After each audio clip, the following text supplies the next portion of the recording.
We know the Red Sox suck. Now they're admitting that they suck after another one-run loss, this one to the Milwaukee Brewers. And wouldn't you know, in their last 10 games, they're 5-5. That's after they split a series against one of the worst teams in all of baseball, the Baltimore Orioles, split that one 2-2. And on that 10-game homestand, they were, yeah, you guessed it, 5-5. They're as mid as they come, except now in the first measuring stick versus barometer day of the baseball season, Memorial Day, they fall 2 games under 500 where it actually counts. And they're now 7.5 games back of the Yankees in the AL East. They are spiraling out of control, and they know it. Rob Refsnyder, after the game, not mincing any words when it comes to how this team feels about themselves right now. Tired of losing close games. We just need to figure it out and win some games. It's not for lack of effort or, work ethic, game planning. It's just, we're not doing it. We suck right now. We got to just be better. They suck right now, and they know it. And that's what's most disappointing. And honestly, going into this game yesterday, I see the lineup, and I'm like, why is Christian Campbell playing center field? Why are we doing this? Why is Christian Campbell in center, and David Hamilton is at second base, and Roman Anthony is in friggin' Worcester? Why are we doing this? It's in my notes, in my scorecard. Like, why? That just doesn't make any sense. Why are we still doing that at this point in the season? Why can we call up Marcelo Meyer, which, by the way, only comes out of complete necessity after an Alex Bregman injury, but we can't call up Roman Anthony? Like, who needs to get hurt? Because we can arrange this. I think Jeff Galooly's still looking for work.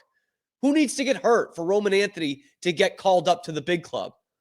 He's the number 1 prospect in baseball, and he's just wasting away at Bowler Park in Worcester while Christian Campbell plays center, and David Hamilton, for some reason, completely fucking useless, continues to get at-bats in the major leagues. Make it make sense, please. I'm begging you. And David Hamilton is far from the only useless player in this lineup. We'll get to that in a second. But the way the Red Sox lose this game yesterday, it's so 2025 Red Sox, it hurts. Okay, first off, they lose a 1-run game. They have the most 1-run losses in all of baseball, and it's not even particularly close. Second off, they only score 2 runs because that's what they do. They don't score runs. They don't score runs before the 7th inning. They haven't done that in like 3 games. That's almost impossible. They suck at that. And the unproductive outs. I take score at these games because I'm weird and possibly autistic, and I like doing that. And I started tracking something else in yesterday's game, and that was just unproductive outs. Outs you make with less than 2 outs in the inning, so not the inning-ending out, that do not advance a base runner. And the Red Sox had 5 such outs. 5 of their 27 outs were completely unproductive. And that's not including the bad at-bats and the bad outs when nobody was on base. This is 7 hits on the game, 5 unproductive outs. And that's not counting how many guys they left on base either, because that was a lot. By quick math here, 10 guys left on base, including 3 in the final inning, which gets me to my final point of why this Red Sox team is so effing frustrating to watch. Because initially you look at the lineup, and Carlos Narvaez is hitting 3rd for the Red Sox. Like, really? That's the best lineup we can put out there? Carlos Narvaez hitting 3rd? And then how about the fact that late in the game, this would have been after his single in the 8th inning, he was pinch run for Connor Wong, the other catcher. And so that when you get to this scenario in the 9th, when Jarren Duran has a clutch single that puts runners at the corners and drives a run in, cuts it to a 1-run game, and you've got Raffy Devers coming up, baby. Go-ahead runs on base. What are they going to do? Of course they're going to walk him, because the guy that's on deck, Connor Wong, has 1 extra base hit and a whopping 0 runs batted in this year on Memorial Day. So of course they're going to walk him. If the Brewers don't walk him, they fire their manager into the sun. And as soon as I'm behind home plate. I look over, Connor Wong's on deck. I know what they're going to do with Devers. I just say, excuse me, and start making my way out. The game was over. That's exactly what happened. Connor Wong flew out, left 3 on base. The Red Sox lose another 1-run game. So who is to blame for this? Is it Alex Cora? Because I think he deserves plenty of blame here. The way he's handled the bullpen this year, the way that, things like this shake out in the 9th inning, where you have Connor Wong coming up right after Rafi Devers. What kind of protection is that? Of course they're going to walk him. And it's no better that Christian Campbell was like 2 hits this month, a guy I love and who will come around. But why is he batting cleanup? That's an embarrassment of a lineup they put out yesterday. An absolute embarrassment. And Trevor Story at 6 is one of the biggest embarrassments in all of Major League Baseball. Since April 22nd, he has legitimately been one of the absolute, bar none, worst hitters in MLB. 15 for 108. Just over 130. With 2 extra base hits in a month. 1 double and a homer in 26 games. That's so impossibly bad. This guy is not a major league hitter anymore.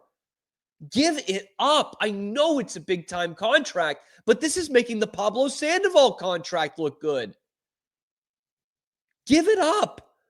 Marcelo Meyer, every day, shortstop, bang. Oh, but you can't do that because Alex Bregman's hurt. And since Alex Bregman got hurt, they have become one of the worst offenses in baseball the last few days. They can't do anything right. Anything. They went 2 for 20 with runners in scoring position over the final 3 games of the series against the Orioles. The Orioles. They're horrible. They're one of the worst teams in baseball. They're an abject failure, and you fucking split with them because you can't hit with guys on base. Oh, by the way, they went 1 for 9 with runners in scoring position on Monday. 1 for 9. The lone hit of that game with runners in scoring position was with 2 outs in the 9th inning. Like, it's just, there's no answers, man. No answer. So 3 for 29, if you're doing the quick math there. 3 for 29 with runners in scoring position since Bregman got hurt. And they can't score. One guy out of the lineup. And they're completely fried, man.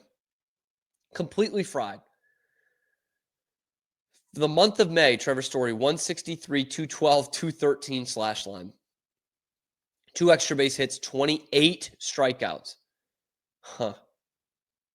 11 for 55 with runners on this whole year.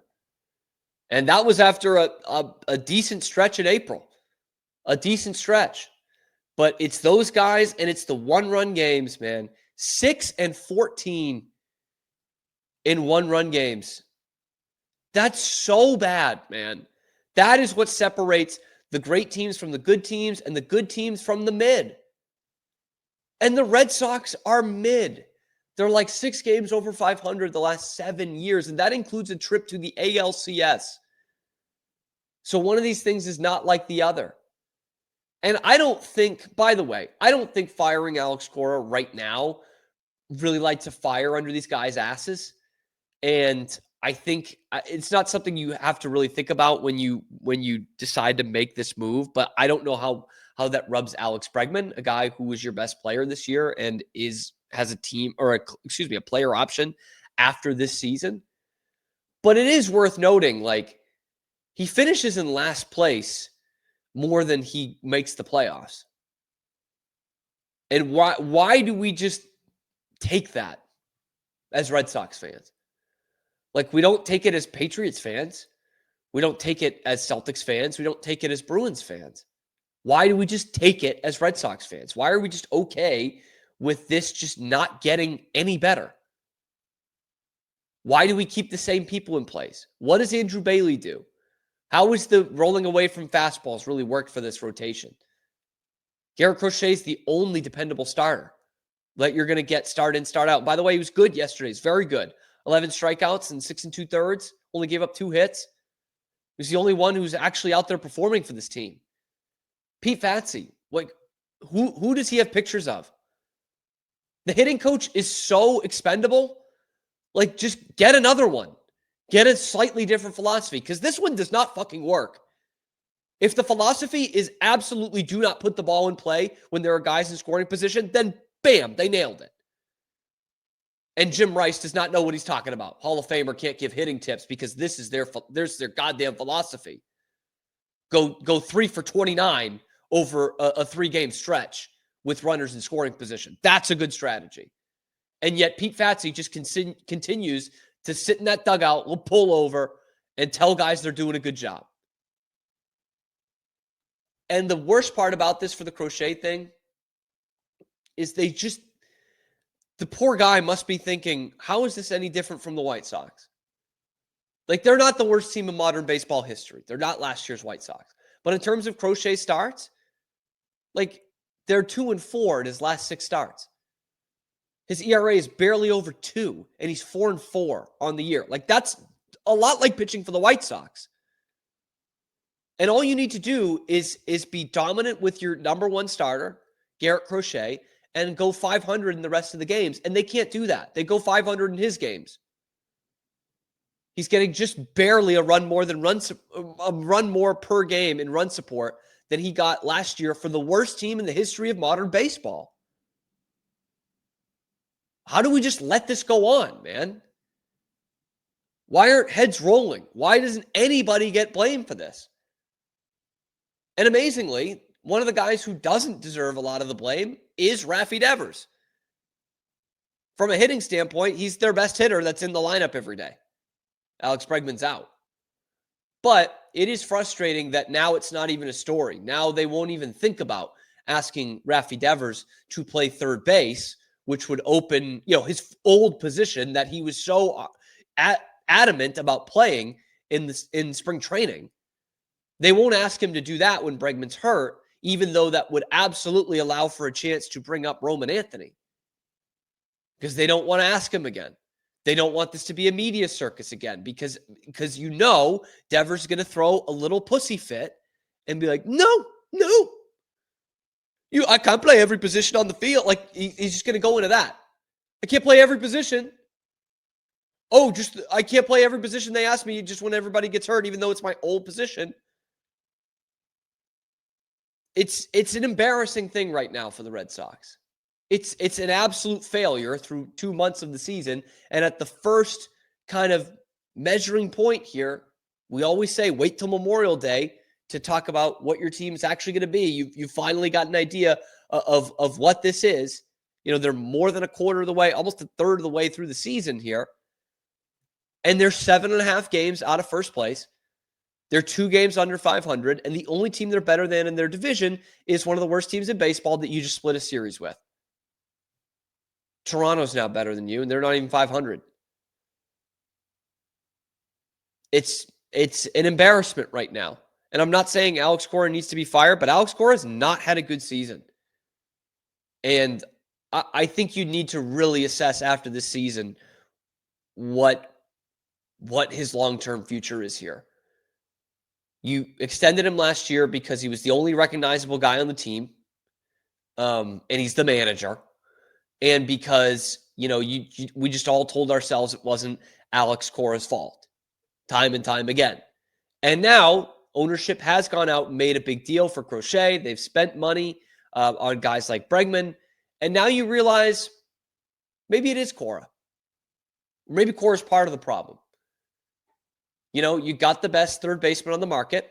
You traded for basically the best starting pitcher, quote unquote, on the market. And you have some of the best prospects in all of baseball. And yet you still can't win. You're the same team you were last year. Or maybe it's just injuries. But I think it's deeper than that. Let me know what you think it is down in the comments section below. Be sure to like the video, subscribe to the channel. It's completely free. We're bringing you nothing but Boston sports content 5 days a week. We're live on YouTube every weekday, high noon Eastern time, and then available wherever you get your podcasts as well. Check out the other videos on the channel. Talk about what we're talking about for the Red Sox in the world of Boston sports. I'm your host, Cam Stuart. Zach Burke keeps us on the air 5 days a week.